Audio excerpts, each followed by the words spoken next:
Hey there, guys. I, Tanish Trivedi, welcomes you all to my channel. And don't forget to like, comment, and subscribe to my YouTube channel. और जैसे कि मैंने आप लोगों से कहा था, I'm gonna bring a video on the topic election, and here it is. और आज इस वीडियो में हम लोग जानेंगे भारत में इलेक्शन क्या होते हैं, ओके, और हम लोग भारत में इलेक्शन क्यों करवाते हैं. So without any delay let's get started. और स्टार्ट करने से पहले मैं आप लोगों को बता दूं, this video is a political neutral video और सिर्फ आप लोग के एजुकेशन के लिए है. और जिन लोगों को नहीं पता है, ये उन लोग के लिए है कि इलेक्शन क्या होते हैं भारत में, किस तरीके से इलेक्शन होते हैं. ठीक है, पीछे की बैकग्राउंड वर्किंग हम लोग समझेंगे. बस मुंह उठाए, किसी पर भी बटन दबाया, no, you have to understand the process, what is going behind it. तो चलिए स्टार्ट करते हैं. आप लोगों को पता है कि भारत का संविधान, that is constitution of India, okay, एक तरीके से होली बुक है हम लोग की. और इसमें अगर हम पढ़ेंगे, the people of India having solemnly resolve to constitute India into a sovereign democratic republic. जैसे कि सोवरेन मतलब भारत एक इंडिपेंडेंट कंट्री है. It is neither a dominion nor a dependent on any country. Democratic का मतलब क्या होता है? Supreme power in the hands of the people. कहने का क्या मतलब है? क्या सारी ताकत मेरे या आपके हाथों में है? क्या आप चाहो तो नियम बना सकते हो? जी नहीं, आप चाह करके भी नहीं नियम बना पाओगे भारत में. बट चाहो तो बना सकता है नियम? जी हाँ, बिल्कुल. स्विट्जरलैंड एक ऐसी कंट्री है जहां पे आपकी डायरेक्ट डेमोक्रेसी होती है. सर कहना क्या चाह रहे हो आप? थोड़ा आसान वर्ड में कहो. देखिए, डेमोक्रेसी भी दो तरीके की होती है. मतलब कि आप लोग उस पावर का डायरेक्टली इस्तेमाल कर पा रहे हो तो उसे हम लोग कहेंगे direct democracy. Like for example Switzerland, इसमें आप लोग के जो सिटीजन्स होते हैं वो लेजिस्लेचर से कहते हैं कि ये लॉ बनाओ और इसे इनिशिएट करो. ओके, उससे इनिशिएटिव, उस प्रोसेस को हम लोग कहते हैं initiative. Okay, so they use different terms for that. Referendum हो गया, इनिशिएटिव हो गया, प्लेबिसाइट हो गया. किसी वहां के लेजिस्लेचर को भगाना हो गया, लोग कर सकते हैं. Okay, legislature, plebiscite, referendum. So these are what terms of the direct democracy, जिसमें कि सिटीजन बैठा बैठा डायरेक्टली अपने सारे क्या करता है, पावर्स का यूज करता है. अब आ जाते हैं हम लोग बात भारत में. क्या हम लोग कैसा कर सकते हैं? क्या मैं चाहूं तो किसी विधायक को हटा सकता हूं? जी नहीं, नहीं हटा पाऊंगा. देखिए, हटा भी सकता हूं तो उसकी प्रॉपर बकायदा प्रोसीजर होता है रिप्रेजेंटेशन ऑफ पीपल एक्ट के अंदर में. ये मत कहिएगा कि नहीं हटा सकता हूं, बट डायरेक्टली मैं नहीं हटा सकता. ओके, कानून के थ्रू हटा सकता हूं या कह सकते हैं प्रोसीजर के थ्रू हटा सकता हूं, बट मैं चाहूं तो डायरेक्टली नहीं हटा सकता हूं. बट किन्हीं की कंट्रीज में ऐसा है. ओके, अब इनडायरेक्ट डेमोक्रेसी में क्या होता है? The representative elected by me exercise their power. कहने क्या मतलब है? जैसे मान के चलिए मैंने यहाँ से मिनिस्टर्स चुना, ठीक है, या एमएलए चुना. अगर मैं असेंबली इलेक्शन की बात करूं, आप लोगों को पता है भारत डुअल तरीके की पॉलिटी है. सर कहने का चाहते हैं, देखिए कहना मैं चाहता हूं कि भारत में एक भारत यूनियन है. ओके, मतलब एक भारत एज अ होल है, एंड देन वो छोटे छोटे स्टेट से क्या है, यूनियन है. तो भारत में होल अगर देखा जाए तो वहां पे पॉलिटी चलती है, एंड देन वही सेम पॉलिटी आपकी स्टेट्स पे भी चलती है. तो कुछ 7 स्टेट्स है जहां पे सेम जैसी भारत में पॉलिटी चलती है वैसे उन स्टेट्स में भी चलती है, और उत्तर प्रदेश भी वैसे का है. कहने का मतलब है कि सर अगर आपके अपर हाउस और लोअर हाउस है भारत में, तो उत्तर प्रदेश में भी क्या होगा, upper house and lower house होंगे.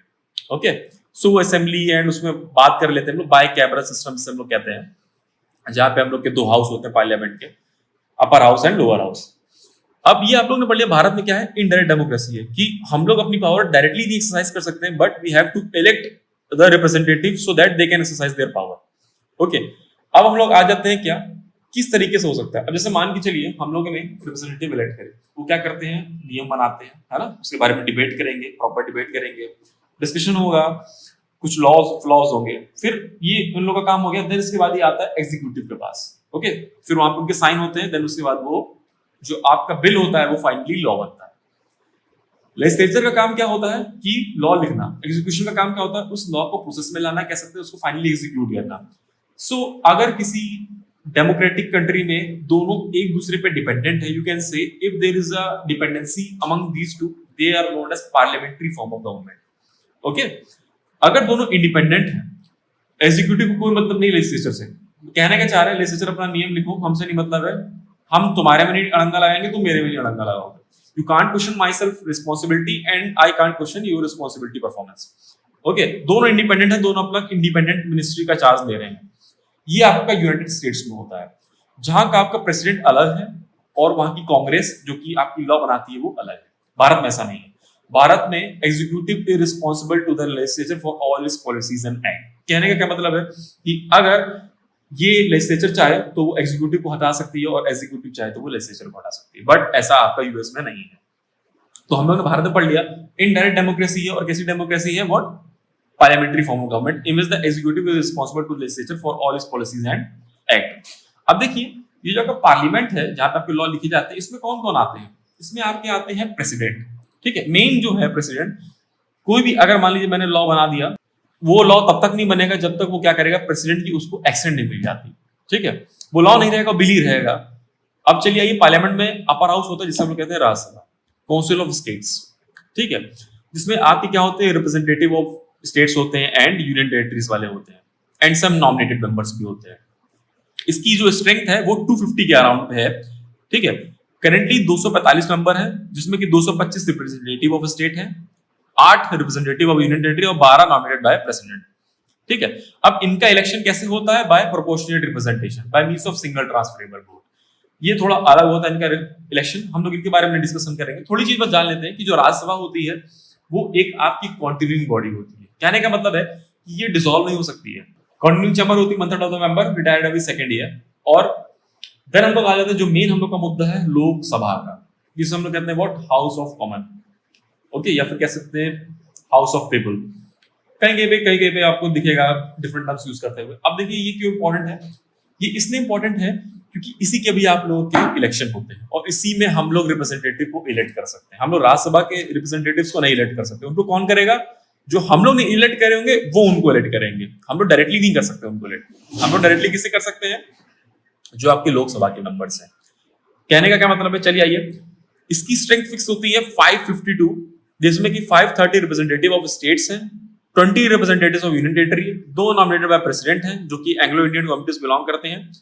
प्रेजेंट में 542 मेंबर हैं, थोड़ी बहुत सीटें वैकेंट होती हैं, है ना, मैक्स स्ट्रेंथ इतनी मत, थोड़ी बहुत सीटें वैकेंट रहती हैं। लोकसभा में 530 मेंबर्स क्या रिप्रेजेंट करते हैं स्टेट को, 13 यूटीज, 2 एंग्लो इंडियन, ओके। सो अगर हम सब कुछ हटा दें, मतलब नॉमिनेशन वाले हटा दें, तो आपके 543 मेंबर्स होते हैं लोकसभा में, है ना, जिसको हम लोग इलेक्ट कर सकते हैं। 2 को तो नहीं कर सकते, उनको तो प्रेसिडेंट नॉमिनेट करेगा। अब देखिए, आप लोगों को इलेक्ट करने के लिए भी तो कुछ एक सिस्टम बनाना होगा ना। ऐसा तो है नहीं मैं गया रैंडमली, मैं यहां से मैंने इलेक्ट करा, वहां से भी इलेक्ट करा। इसके लिए क्या होगा कि भारत में एक एक स्टेट को पर्टिकुलर कॉन्स्टिट्यूएंसीज में बांटा जाता है। जैसे उत्तर प्रदेश 80 कॉन्स्टिट्यूंसी में बटा हुआ है। कहने का क्या मतलब है, उत्तर प्रदेश स्टेट्स के अंदर 80 कॉन्स्टिट्यूएंसीज हैं और 80 कॉन्स्टिट्यूएंसीज में 80 रिप्रेजेंटेटिव खड़े हुए हैं। तो क्या मैं 80 को कर सकता हूं? जी नहीं, मैं जिस कॉन्स्टिट्यूएंसी में हूं उसमें मैं सिर्फ एक को ही कर सकता हूं वोट, ओके। जिनसे मेजॉरिटी में होंगे वो जीत जाएगा। इसे हम लोग कहते हैं first pass the post system of territorial constituencies.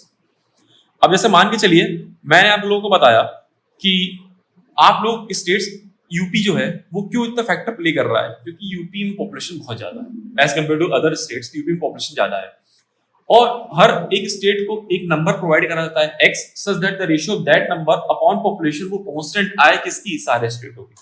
क्यों? क्योंकि हम लोग को यूनिफॉर्मिटी भी तो रखनी है। अब जैसे मान लीजिए त्रिपुरा है, छोटा सा है, उसको मैं मान लो 80 सीट थोड़ी ना दे दूंगा टेरिटोरियल कॉन्स्टिट्यूएंसीज की, कोई फायदा नहीं रह जाएगा। मैं किसको दूंगा? यूपी को दूंगा। क्यों? क्योंकि उसके अंदर पॉपुलेशन क्या है, ज्यादा है, उसको रिप्रेजेंटेटिव भी क्या करिए, ज्यादा चाहिए, okay. I think I made my point here clear.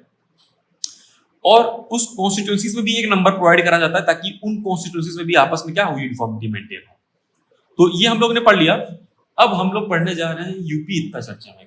आप लोगों को पता है यूपी के पास कुल मिलाकर के 80 सीटें हैं। 80 सीटें बोले तो 80 टेरिटोरियल कॉन्स्टिट्यूएंसीज हैं और किसी भी सरकार की 543 है, किसी भी सरकार के पास 272 से ऊपर सीट्स हो, सीट्स इन द सेंस की टेरिटोरियल कॉन्स्टिट्यूएंसीज में उसके जो रिप्रेजेंटेटिव हैं वो इलेक्टेड कहलाए वहां से, मतलब मेजॉरिटी में हो, तो सरकार आके क्या करती है, गवर्नमेंट फॉर्म करती है, ठीक है।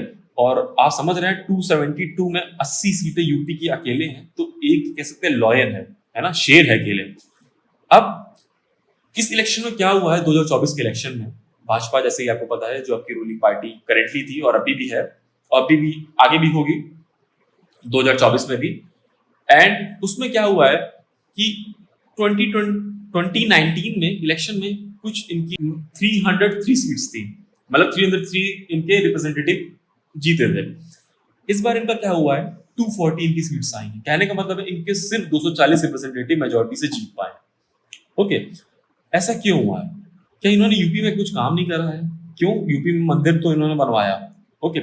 सो चलिए ये स्टार्ट करते हैं और जानते हैं कि ऐसा क्या यूपी में मतलब दिक्कत हुई है कि भाजपा जो थी पिछली बार उसके ऑल ओवर अगर मिला करके देखो तो 303 सीट्स थी। It means the representative are in majority से वहां से इलेक्ट कर लिए गए थे, बट इस बार 240 ही क्यों आ पाई है, ये कह सकते हैं जो मेजोरिटी इनका लेवल है 272 उसके ऊपर क्रॉस क्यों नहीं कर पाए हैं। चलिए इसको जानते हैं।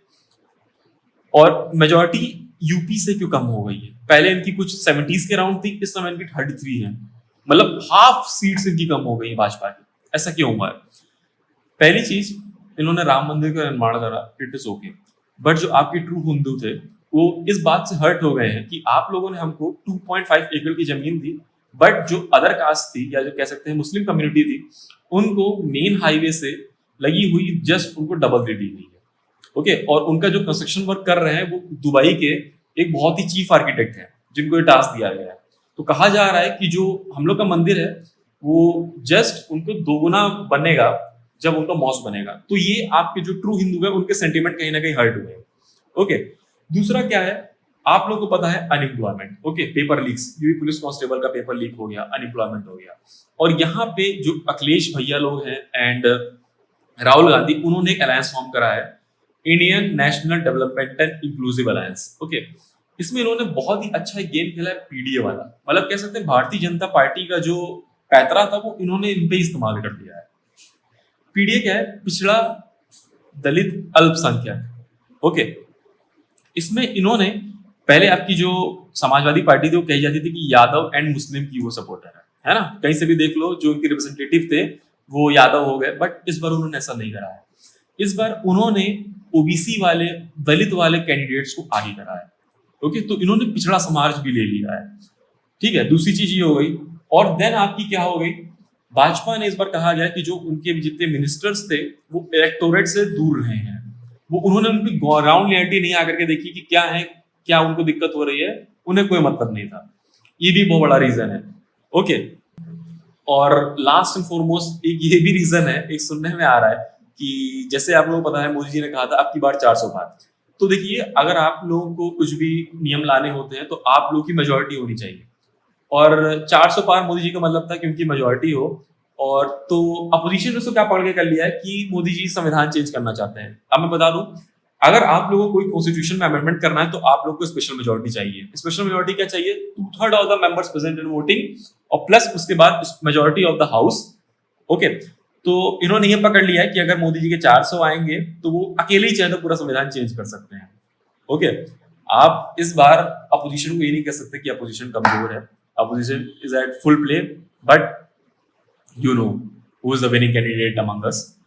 और देखते हैं आगे क्या होता है। और आगे मैं ये कहना चाहूंगा, ये यूपी जिला बहुत इंपॉर्टेंट है भारतीय जनता पार्टी, कोई भी पार्टी हो उसके लिए। क्यों? क्योंकि आगे जाके 2026 में होने सेंसस है ना, और नियम में कहता है कि सेंसस हो तो डिलिमिटेशन करो। डिलिमिटेशन क्या है कि टेरिटोरियल कॉन्स्टिट्यूंसीज को वो नंबर दो जो कि पॉपुलेशन, और यूपी की पॉपुलेशन तो जानते ही हो, सबके रिकॉर्ड तोड़ेगी। अगर यूपी की पॉपुलेशन के अकॉर्डिंग सेंसस होता है तो यूपी को 80 से बढ़ के करीब 150 से 200 के बीच में सीट मिल जाएगी। और 150 के बीच में 200 सीट किसी भी अगर एक स्टेट को मिल रही है तो अकेली स्टेट किसी भी पार्टी को जिता सकती है और हरा सकती है। So I think the next party that is coming to power और that is running for the power should have to remember कि आप लोग को यूपी में डेवलपमेंट करने हैं। ओके, पेपर लीक्स हो गए, वैकेंसियां कहाँ हैं, because the youth are too much of frustrated in this. So I think I made my point here clear what are the reason for the BJP defeat, how the elections are held. Thank you for it. Please don't forget to comment, like, and subscribe to my channel. And let's see what the future says. Thank you.